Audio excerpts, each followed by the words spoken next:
ಎಲ್ಲರೂ ಕೂಡ ನಮಸ್ಕಾರ. ನಾನು ನಿಮ್ಮ ಪ್ರೀತಿಯ ನಿರ್ದೇಶಕ ಚೇತನ್ ಕುಮಾರ್ ಮಾತಾಡ್ತಾ ಇದ್ದೀನಿ.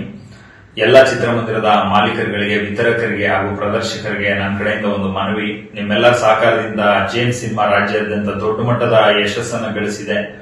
ದಯವಿಟ್ಟು ನಿಮ್ ಸಹಕಾರ ಎರಡನೇ ವಾರನೂ ಕೂಡ ನೀಡಿ ಅಂತ ನಾನು ಕೇಳ್ಕೊಂತೀನಿ. ಯಾಕಂತಂದ್ರೆ ಬೆಳಿಗ್ಗೆಯಿಂದ ಅಭಿಮಾನಿಗಳು ವಿವಿಧ ಭಾಗಗಳಿಂದ ಕರೆ ಮಾಡ್ತಿದ್ದಾರೆ. ಎರಡನೇ ವಾರ ಜೇಮ್ಸ್ ಸಿನಿಮಾನ ಅತ್ಯದ್ಭುತ ಶೇರ್ ಇದ್ರೂ ಕೂಡ ಬಹಳಷ್ಟು ಚಿತ್ರಮಂದಿರಗಳಲ್ಲಿ ತೆಗಿತಾ ಇದ್ದಾರೆ ಅನ್ನೋ ಒಂದು ಮಾಹಿತಿ ಇದೆ. ದಯವಿಟ್ಟು ಆ ತರ ಮಾಡಬೇಡಿ. ಯಾಕಂದ್ರೆ ಲಕ್ಷಾಂತರ ಅಭಿಮಾನಿಗಳು ಇನ್ನ ಚಿತ್ರಮಂದಿರಕ್ಕೆ ಬಂದು ಸಿನಿಮಾ ನೋಡೋದಿದೆ. ಅಂಡ್ ಅಪ್ಪು ಸರ್ ಅಭಿನಯಿಸಿರುವಂತಹ ಲಾಸ್ಟ್ ಕಮರ್ಷಿಯಲ್ ಸಿನಿಮಾ ಇದು, ಕನ್ನಡ ಸಿನಿಮಾ. ನಿಮ್ಗಳ ಸಹಕಾರ ಬಹಳ ಮುಖ್ಯ. ಲಕ್ಷಾಂತರ ಅಭಿಮಾನಿಗಳ ಒಂದು ಆಸೆ ಅದು, ಚಿತ್ರಮಂದಿರಕ್ಕೆ ಬಂದು ಸಿನಿಮಾ ನೋಡ್ಬೇಕನ್ನಂಥದ್ದು. ಅವ್ರ ಆಸೆಗೆ ನಿರಾಸೆ ಮಾಡಬೇಡಿ. ಇದು ಸಿನಿಮಾ ಮಾತ್ರ ಉಳ್ಕೊಂಡಿಲ್ಲ, ಇದು ಕನ್ನಡಿಗರ ಭಾವನೆಯಾಗಿ ಬದಲಾಗಿದೆ ಜೇಮ್ಸ್ ಸಿನಿಮಾ. ದಯವಿಟ್ಟು ನಿಮ್ ಸಪೋರ್ಟ್ ಇರಲಿ, ನಿಮ್ ಸಹಕಾರ ಇರಲಿ. ದಯವಿಟ್ಟು ಚಿತ್ರಮಂದಿರಗಳನ್ನ ನೀಡಿ ಅಂತ ನನ್ನ ಕಡೆಯಿಂದ ನಾನು ಕೇಳ್ಕೊಂತೀನಿ. ಎಲ್ಲರೂ ಕೂಡ ಧನ್ಯವಾದಗಳು.